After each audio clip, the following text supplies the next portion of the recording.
Hey, we'll get to the program in just a second, but first, I'm Shelby Abbott, and we are rapidly approaching Easter. And sometimes families need ideas for what to do with their kids to help them focus appropriately on more than just candy and bunnies. Well, we celebrate the resurrection. It's the most important event in the history of all humanity, of all creation. And Family Life's Resurrection Eggs is a great way to help your kids not only have a great time, but also focus on the true meaning of what we're celebrating when it comes to Easter. It's a dozen plastic eggs that have little items inside. A book comes along with it to help guide you through the story of what the significance of the resurrection is in a way that your kids can understand and be pointed to the true meaning of what we're celebrating. We want to send you, I guess, a carton of these eggs along with the book when you become a monthly financial partner to help support and make the ministry of Family Life possible. You can get a carton of these eggs by going online to FamilyLifeToday.com, where you can find a Donate Now button at the top of the page. Or feel free to give us a call at 800 F as in family, L as in life, and then the word today. When you do give, thank you so much, and we're going to send you these eggs. Have a blast with your kids and pointing them to the true meaning of what we celebrate at Easter, the resurrection of our Savior and Lord. There are always going to be things that he's not going to know unless I tell him. I will never forget when we were getting married and my brother said to me, you just need to know that if you want his help with something, you have to tell him. And it was really good for me to hear that because I do think there are times even still where I will have a tendency to think, is this not obvious? Like, can't you see that I need help with this?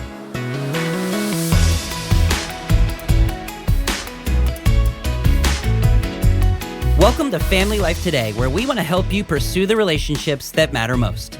I'm Shelby Abbott, and your hosts are Dave and Ann Wilson. You can find us at FamilyLifeToday.com. This is Family Life Today.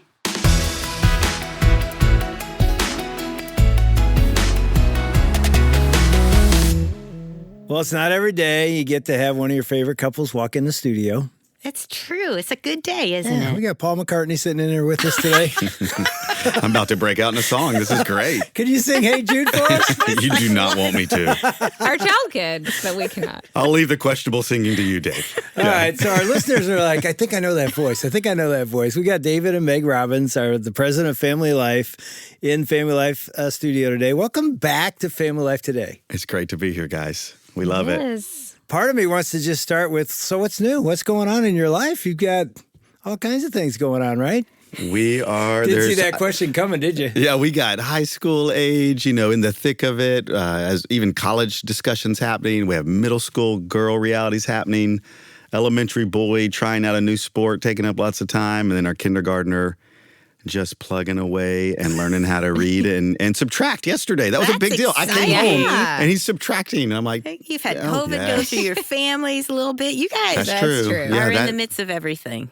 Yes, we wish we had not been in the midst of COVID, but it did slow us down, maybe in a way we needed that we didn't know. So. Yeah, I had it, and I think God was saying, get on your back, because it was supposed to be milder symptoms. Yeah. It was not for me.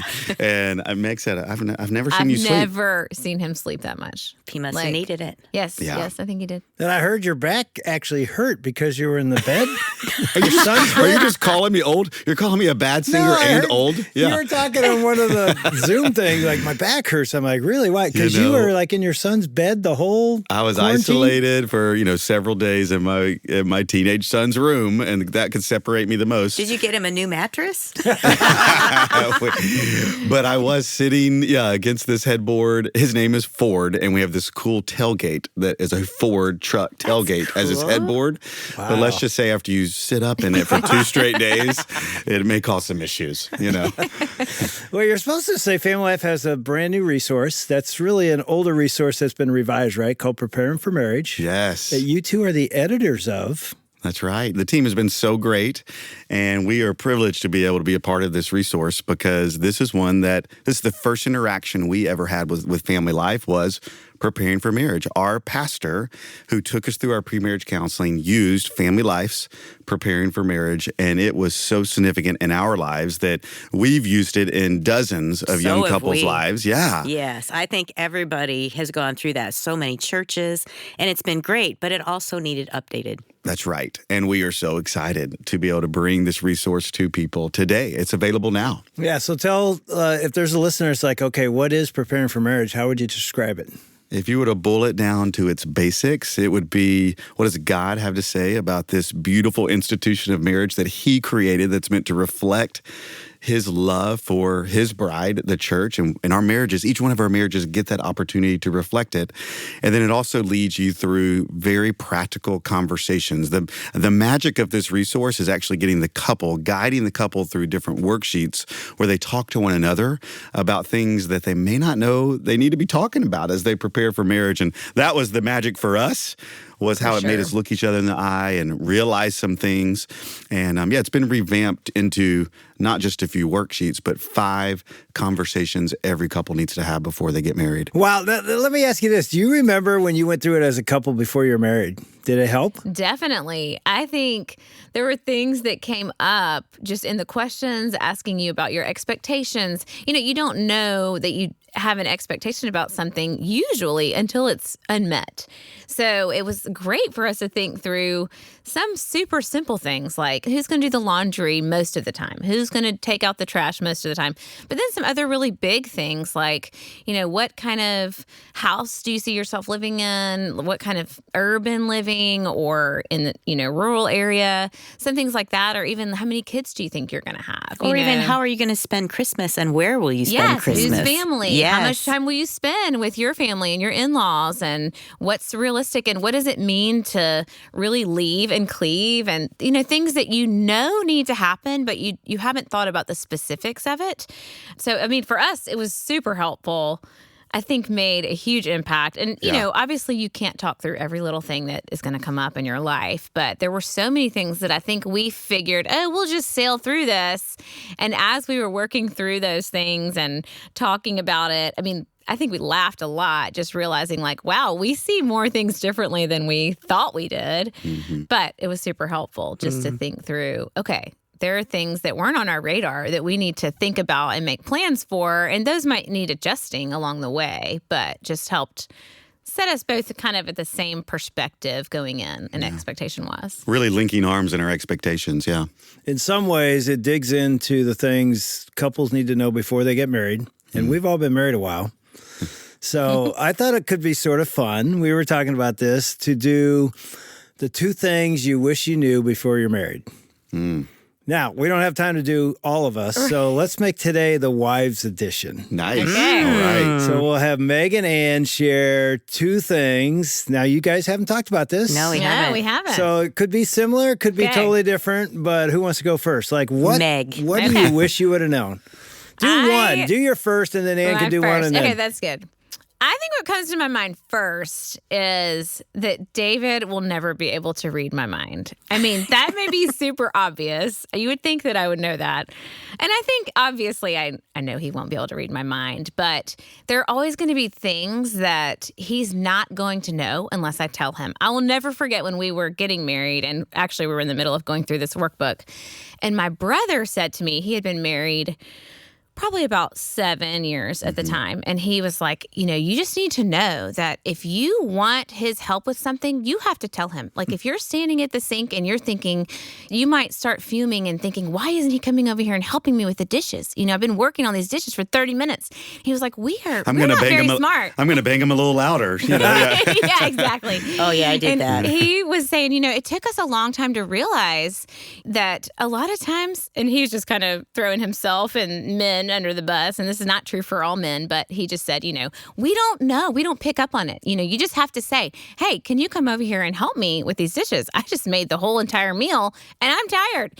And it was really good for me to hear that, because I do think there are times even still where I will have a tendency to think, is this not obvious? Like, can't you see that I need help with this? I'm thinking, it's been 40 years. It's been 40 years. Do I still have to ask? Right. And I think a lot of women think that, like, all right, come on. Now, this Right. is just ridiculous. Because we've been married a long time, and I ask the same thing all the time. I just gotta Right. say, you're saying that with a lot of emotion. A little more emotion than I'm comfortable with. buddy. Sounds like it happened last night. It No, probably did. you were it probably amazing. did. Like, you did all the dishes last night because I wasn't Yeah, it's feeling really well. tough. There's Way two to of go. us. You know? Yeah, right. It's like, wow, there's no kids, there's no mess. It's like you go over and do one dish. But Meg, you're right. You become resentful. You do. And they don't even know that you're resentful, and they have no idea why, because Right. we just haven't communicated. Totally. And it can be things much bigger than the dishes, Yes. But I think that's exactly what happens is that without realizing it, there are things that I might think, oh, I should just take one for the team and do this. But over time, that's taxing. And that's me not even letting him in to an area that I might truly need help. I mean, I might truly be at the point of, okay, I am really tired and I just need a minute. But it could be something totally different that has to do with my heart and how I'm doing. And he's not going to know unless I tell him. There are certain things. Yes, he's going to learn me, and he's been a student of me for 20 years. So there are things he picks up on for sure, and he can ask and dig in. But there are also going to be things that he just isn't going to know until I tell him. So as much as I would like for him to be able to read my mind, I think maybe that wouldn't be a good thing. But I think it's important too. Sorry, David. I think it's important too for us as women to recognize when we have the martyr complex going on. Right.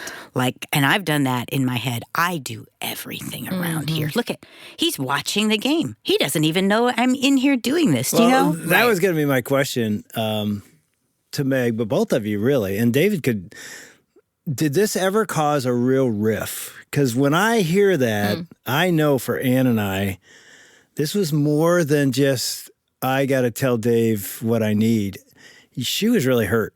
Yeah. That I wasn't helping, that I wasn't stepping in, and I'm putting words in her mouth, so maybe it's probably worse than I'm saying, but I'm thinking it was pretty bad for a while because she would tell me, and then a week or a day or two later, I still wasn't doing it. She had already Right. told me, and I'm still just sitting there, not helping or not meeting her needs or talking or listening, whatever it was. It wasn't just a little, cute little Dave's not. It was, it caused a riff. I'm just Right. asking if you felt that. I just have to say this is so funny because What? I was so frustrated. Like, it was as simple as, hey, could you take out the trash? And he would say, yeah, absolutely. And it would never happen. And so Well, it wasn't never. Well- It wouldn't happen for a half hour. We don't use always and never and in. you're Yeah. thinking, we learned that at the weekend, do you remember? Never say always, never But say never. here's what I did. I'm like, Jesus, how can I You're communicate praying this? about me taking the trash out? How can I communicate this in a way that he'll hear? And so we're having dinner this one night, and I say, as a quarterback, because Dave played a quarterback, and, he's like, oh, yeah. And I'm like, so as a quarterback, what was the most frustrating? She really did this. I'm telling you, I remember this. What was the It most got through. frustrating thing as a quarterback that you would say, by far, this is most frustrating? He goes, oh, without doubt, when I would tell the receiver, here's the route, and then he'd run a different route, or he wouldn't even run it right. And I was like, did that frustrate you? He's like, yeah, it just made me You so throw mad. interceptions and they think it's your fault. It's really a And I receiver's said, fault. that's how I feel when I say, hey, could you take out the trash? And you said, or whatever it is. Sure, I'll do that. And then it never happens. He says to me like, that's how it feels? It was awesome. the light It worked. Yeah. Well, and I think sometimes when we communicate something, we're thinking, I'm asking you this for an ongoing thing, not Yeah. just will you take the trash out tonight? Yeah. I need your help in this area, which sometimes for us, I think it takes time for us to realize, we need to have a bigger conversation than me Right. just asking one time. I think the biggest time that we felt that, or I can remember feeling that, is when we had little kids. Yeah. And Yes. I mean, for sure, that made us feel it no matter what. But I think it came out the most when it was like David was coming home from work and he would say, I'll be home at 6. And then when 6 o'clock came, I had 3 kids, 3 and under. And so when 6 o'clock came around, if he wasn't pulling in the driveway, that was like my limit. I felt like I have reached the moment when I thought I would have some relief and some help. And if he wasn't there, I would start fuming, and each minute had extra every minute weight. is totally true. And we finally realized, and I was definitely letting resentment build. And I would say the next day, so what time are you going to be home? And like, are you, then the little comments, little digs. So like, are you really going to be home then? And so eventually we realized it would actually be better if you would say 7 and show up at 6:15 than to tell me 6 and come at 6:15 or whatever, even though, and I had to learn to show grace, but I think he also got to the place where, okay, how do I make the norm being accurate with my prediction, just for my own sanity? Well, and I'm such an optimist, it actually was really hard for me. Like, I genuinely thought I was giving a real time, but yet my behavior kept shifting and not being true as I would stick around. And it really was creating real resentment and tension. And, you declaring need of, look, I would rather you just, overshoot so that because that I'm making it to that line, and I need you. The reinforcements need to come in, as I'm surviving till that moment in those witching hours. And it was actually it was kind of like a character shift that I needed to make of my optimism's good, but it's kind of naive and idyllic. And I need to get rooted in a little more reality, especially for how this is affecting Meg. But I just, in declaring need, I think 2 times recently you have lived this out well, and we don't live it out well all the time. And, it creates, tension fairly often, but yet we keep going to this place in 2 ways. Last night, I walked in the door, and within a good 10 minutes, you phrased it, hey, we need to have a folding party tonight, a folding clothes party. Like all the clean clothes were piled up. And let me say, I needed her to declare that specific need because I had woken up at 5, prepared for something last minute that I pulled off, by the skin of my teeth yesterday afternoon, and I was exhausted. And what's true is I fell asleep putting our 5-year-old down in the bed with him. And so I sent somebody upstairs. I said, could you please go see if Dad is asleep with Meg? I think he is. So my 6th grader came and woke me up, and I realized, all right, I got what I needed to reboot. Let's go fold. It's a folding party. Here we go. I love that you added the party aspect to it. That's smart. But it needed a positive spin because there were a lot. I had gotten a lot of laundry clean, but not much folded. So. But then also, I think recently in these recent months, you've really pushed me in a healthy way that could have been resentment and, come on, you're not doing enough. But you've encouraged me to get more intentional with our oldest boy and going, you know what, I know you. You want more than this. And, the rhythms we've gotten into with the grind of school, you're not doing what I know you want to do and what you're able to do. And it was really belief that you spoke into me, but I know there was frustration in it, but yet you really called me up in a way, declaring need of, he needs you right now, Meg, that was masterful how you said that, because as women, and I've done this poorly with Dave, is when we come to our husbands and say, hey, you're not doing this. And it just feels like, for Dave, it felt like disrespect, and it makes him not want to do it. Like, I'm failing, I'll probably keep failing, but you spoke life, identity, and this is who you are. That's identity. Like, I know that you want this. I know you're good at this. And so it's just a reminder. I mean, I think that came from not saying it right several times and realizing, like, okay, there's a way for me to encourage him to do this rather than come in saying, you aren't doing the thing you said you were going to do. Right. I mean, just was trying to grab breakfast with him before school a couple times a month. It's like, okay, how can I help make this happen? Like, what can I do with the other kids? Or it's like offering grace before we go to condemnation. That does not come naturally to me, so I'm learning that the hard way. Well, that goes to mine. This is one of the things I wish I would have known before I've got married. Oh boy, I can't wait to hear this. No, it was kind of, it's along this whole line is I didn't know and realize that the power and the influence I would have over Dave. I just thought he's one of the most confident, self-assured people that I've ever met in my life, and surely he doesn't need me speaking that into him because he already has it. I had no idea the insecurity or the doubts that you had because you don't show it. And so as a result, I think my words were harsh. and I think this is a natural tendency for some women. I don't know if it is for men, but as women, it can be a natural tendency when we take our eyes off of Jesus, we put them on our husband. And we expect, and it's that word expectations, we have these expectations that they will make us happy and they will meet our needs. And I had no idea, one, that you guys carry so much. I'm putting a whole bunch of stuff in this. You can see it's like, I didn't realize that I'm an influencer, that just as you said, Meg, the way you said it, man, that was influencing David and motivating him to want to spend time with your kids. So that's the thing that I would say. I just have a tendency then, when I'm not surrendered to Jesus, I become incredibly controlling.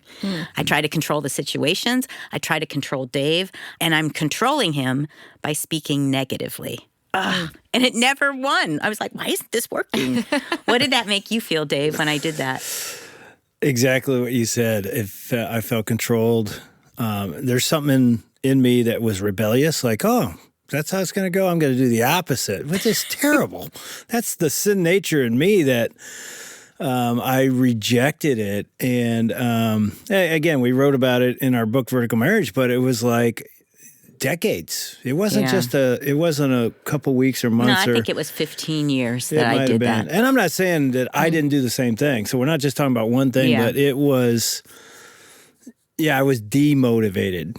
And part of me would look at her, probably didn't say it, but think, you think this is working? Just look at the results. It's not working. Maybe a different tactic would work. Not knowing, and what you just said is so easy. And we can do it as men too, as we take our eyes off the Savior and we put it on our spouse to be our Savior, and then we're disappointed. Right. And we don't ever go, duh, they weren't made to be. And yet I think every couple, and as a pastor, when I stand in front of couples at officiating their wedding, I just want to say it in the wedding, but I'm going to ruin the wedding if I say it. But you're almost smiling like, you're going to figure this out. You're trying to find life from her, and she's thinking you're going to give her life.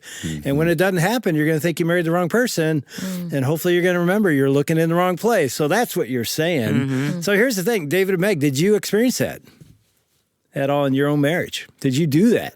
Could you try to find your life through David? Most definitely. And I think even still, there are times when I am like, if I feel that resentment building, or I feel frustrated, or I'm not coming in a try to build you up way, usually that is a red flag for me to realize, why am I so frustrated that I'm not getting this thing or this unmet expectation?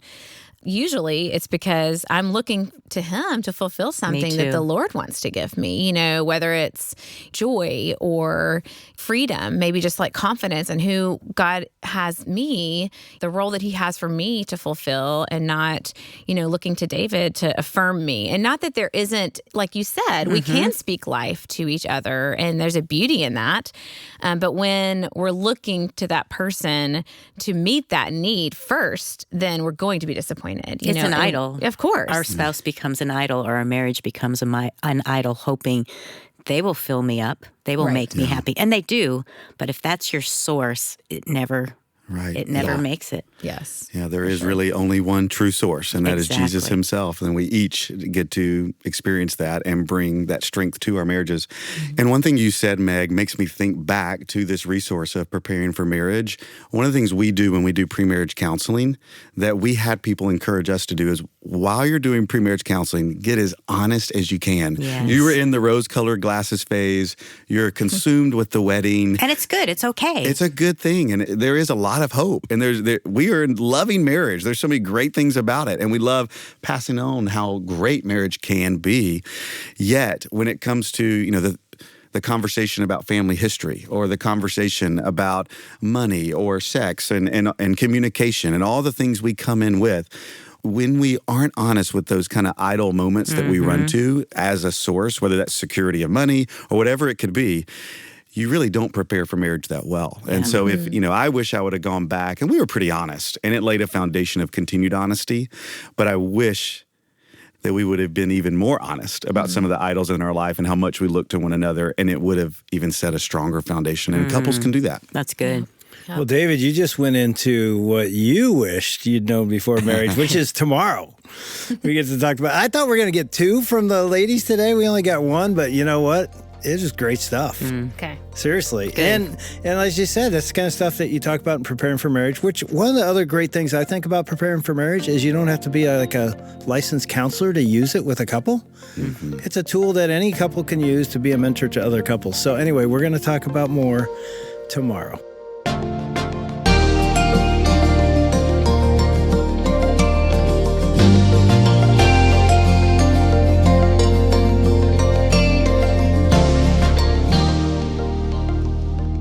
I love the kind of conversations that happen like this that are just really honest to help us discover, like, really what's essential when it comes to conversations, what's important when it comes to communicating well and setting up the right resources to prepare like a strong foundation as you're moving into the beginning stages of marriage. And David and Meg have done such a fantastic job with that today. I'm Shelby Abbott, and you've been listening to David Ann Wilson with the president of FamilyLife, David Robbins, and Meg Robbins on FamilyLife Today.